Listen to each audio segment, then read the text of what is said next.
Everyone called me the lucky one. I had a good job, a nice apartment, and enough money to help my family whenever they needed it.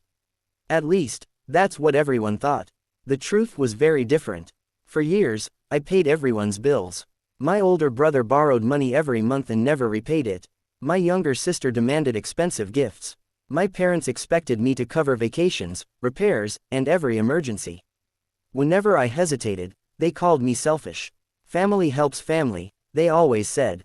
So I kept giving. I worked overtime, skipped vacations, ignored my own dreams. Meanwhile, they enjoyed the life I funded. Then everything fell apart. One day, I lost my job during a company downsizing. I thought my family would support me the way I had supported them.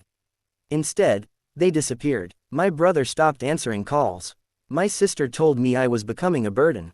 Even my parents suggested I sell my apartment and move somewhere cheaper. For the first time, I realized something painful. They never loved me. They loved what I provided. A few months later, exhausted and heartbroken, I was involved in a terrible accident. As darkness surrounded me, my final thought was simple. If I get another chance, I won't live for them. Then I opened my eyes. I was 22 again. 5 years in the past. The day I received my first big promotion. At first, I thought I was dreaming. But as the memories returned, I knew the impossible had happened. I had been reborn. This time, I knew exactly what was coming. And this time, I would choose myself. The first test arrived a week later. My brother asked for money to buy a new car. In my previous life, I had immediately transferred the cash. Now I smiled and said, no. The shock on his face was priceless. Soon my sister wanted money for a luxury vacation. Again, I refused. My parents demanded I help pay for a house renovation. I politely declined. They called me selfish, just like before, but now their words had no power over me. Instead of funding their lifestyles, I invested. I saved aggressively, learned new skills, started a side business. Month after month, my finances grew. Meanwhile, my family kept spending recklessly. Without my money, they relied on loans and credit cards. Exactly as I remembered. 3 years later, disaster struck. My brother's debts exploded. My sister maxed out every card she owned. My parents faced foreclosure. The entire family panicked. Suddenly, they remembered I existed. One by one, they came asking for help. This time, I listened carefully. Then I said, I can help you make a budget. They stared at me. No money. My brother asked. No money, I replied.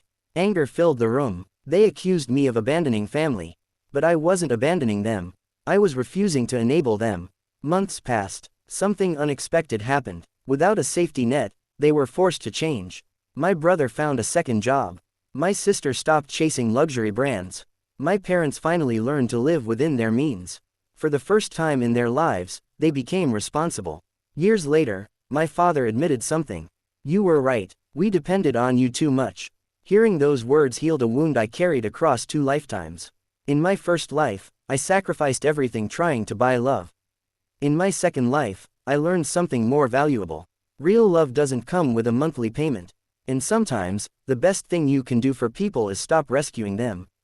Because when you stop being everyone's ATM, you finally become free. The end. Moral: helping people is kind, but constantly sacrificing yourself for others only creates dependence. Healthy boundaries can change your life.